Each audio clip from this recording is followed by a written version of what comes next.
ലോകത്തെ ഏറ്റവും വലിയ ശക്തികളിലൊന്നായ അമേരിക്ക വെറും ഒരു കാട്ടുതീയുടെ മുന്നിൽ പതറുമ്പോൾ ടെക്നോളജി രംഗത്തെ അവരുടെ കഴിവ് കൂടിയാണ് ചോദ്യം ചെയ്യപ്പെടുന്നത്. കൃത്രിമ മഴ പെയ്യ്ക്കാൻ മാത്രമല്ല, കാട്ടുതീ വ്യാപിക്കുന്നത് തടയുന്നതിലും അമേരിക്കൻ ടെക്നോളജി പരാജയപ്പെട്ടിരിക്കുകയാണ്. ഇത് ലോകരാജ്യങ്ങൾക്ക് മുന്നിൽ അമേരിക്കയുടെ പരിമിതികൾ തുറന്നു കാണിക്കുകയും ചെയ്യുന്നുണ്ട്. അമേരിക്കൻ ശാസ്ത്രജ്ഞനായ വിൻസെന്റ് ഷെയ്ഫറാണ് കൃത്രിമ മഴ പെയ്യ്ക്കുന്നതിനുള്ള സാങ്കേതിക വിദ്യ ആദ്യം കണ്ടെത്തിയതെങ്കിലും ഈ രംഗത്തെ വിദഗ്ധർ ഇപ്പോൾ റഷ്യയും ഗൾഫ് രാജ്യങ്ങളുമാണ്. അവർ ഇടയ്ക്കിടയ്ക്ക് വൻതോതിൽ കൃത്രിമ മഴ പെയ്യിക്കാറുണ്ട്. എന്നാൽ ഈ സംഭവം 1946 കണ്ടുപിടിച്ചിട്ടും അമേരിക്കയ്ക്ക് ഇപ്പോഴും അത് ഫലപ്രദമായി ഉപയോഗിക്കാൻ കഴിയുന്നില്ല. അതുകൊണ്ടാണ് അമേരിക്കയെ ഇപ്പോൾ കാട്ടുതീ വീണ്ടും വിഴുങ്ങിക്കൊണ്ടിരിക്കുന്നത്. ലോസ് ആഞ്ചൽസിൽ കാട്ടുതീ പടർന്ന് വലിയ നാശനഷ്ടമാണ് സംഭവിച്ചുകൊണ്ടിരിക്കുന്നത്. 3 ദിവസത്തിനിടെ 117 കിലോമീറ്റർ വിസ്തൃതിയിലാണ് തീപിടുത്തമുണ്ടായത്. 10 പേർ കൊല്ലപ്പെടുകയും 1,80,000 പേർ കുടിയിറക്കപ്പെടുകയും ചെയ്തു. ഹോളിവുഡ് നടന്മാരുടെ ഉൾപ്പെടെ ആയിരക്കണക്കിന് വീടുകളാണ് കത്തിച്ചാമ്പലായത്. ലോസ് ആഞ്ചൽസിൽ കാട്ടുതീ ആളി പടരുമ്പോൾ പ്രതിഷേധത്തിന്റെയും താക്കീതിന്റെയും തീജ്വാലകളും ഉയരുകയാണ്. ഇസ്രായേൽ ഗാസയിൽ നടത്തുന്ന വംശഹത്യ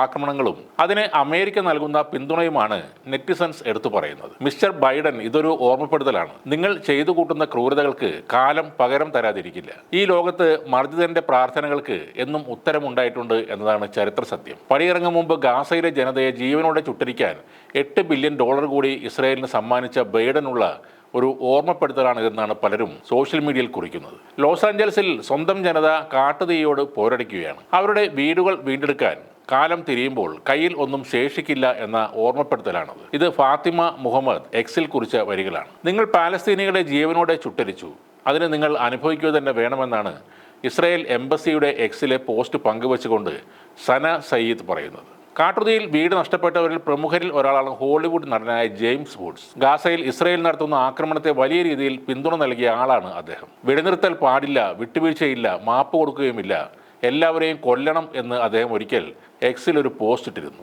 ആ പോസ്റ്റ് ഇപ്പോൾ വലിയ രീതിയിൽ സാമൂഹിക മാധ്യമങ്ങളിൽ ആളുകൾ പ്രചരിപ്പിക്കുന്നുണ്ട്. ജെയിംസ് വുഡ്സിന് ഒരു കത്ത് എന്ന കുറിപ്പോടെ ജെയിംസ് വുഡ്സിൻ്റെയും പലസ്തീൻ ഉമ്മമാരുടെയും ചിത്രങ്ങൾ മൊസാബ് അസൂദ് താഹ പങ്കുവച്ചിട്ടുണ്ട്. ലക്ഷക്കണക്കിന് ടൺ ബോംബുകൾ ഗാസയിൽ വർഷിക്കുകയും അതൊരു ജ്വലിക്കുന്ന നരകത്തിയായി മാറുകയും ചെയ്യുന്നത് നമ്മുടെ ധാർമ്മിക അപലപനത്തിന് അപ്പുറത്തേക്ക് വ്യാപിക്കുന്ന പ്രത്യാഘാതങ്ങൾ ഉണ്ടാക്കുന്നു. കാലാവസ്ഥാ പ്രത്യാഘാതങ്ങൾ നമ്മളെല്ലാം തേടിയെത്തും. അത് മറക്കരുതെന്നാണ് ന്യൂയോർക്കിലെ ആക്ടിവിസ്റ്റായ ഫാത്തിമ മുഹമ്മദ് എക്സിലൂടെ പറയുന്നത്. ഞങ്ങളെ കൊല്ലാൻ അമേരിക്ക ഇസ്രായേലിന് ആയുധങ്ങൾ നൽകി, പക്ഷേ നിങ്ങൾക്കുള്ള തീ ദൈവം നേരിട്ടാണ് തന്നത്. അവർ ഞങ്ങളുടെ നാട്ടിൽ യുദ്ധത്തീ ആളിക്കത്തിച്ചു, ഞങ്ങളുടെ കുട്ടികളെ കൊന്നു, ഞങ്ങളുടെ വീടുകൾ നശിപ്പിച്ചു. യാതൊരു ദാക്ഷിണ്യവുമില്ലാതെ ഇതിനായി ഇസ്രായേലിന് ആയുധങ്ങൾ നൽകി. നീതിമാനായ ദൈവം അടിച്ചമർത്തപ്പെട്ടവരുടെ പ്രാർത്ഥനകളും അമ്മമാരുടെ കണ്ണുനീരും മറക്കുന്നില്ല എന്നാണ് മഹമ്മൂദ് ബസാം എക്സിൽ കുറിച്ചത്. ഒരു ജനതയെ ഇല്ലാതാക്കാൻ ശ്രമിച്ച, ഒരു നാടിനെ ചുട്ടുകരിക്കാൻ ശ്രമിച്ച ലോകത്തിലെ ഏറ്റവും ശക്തരായ രാജ്യം എന്ന് അവകാശപ്പെടുന്ന അമേരിക്കയ്ക്കുള്ള ദൈവത്തിൻ്റെ മറുപടിയാണ് ഈ തീക്കാറ്റ് എന്നാണ്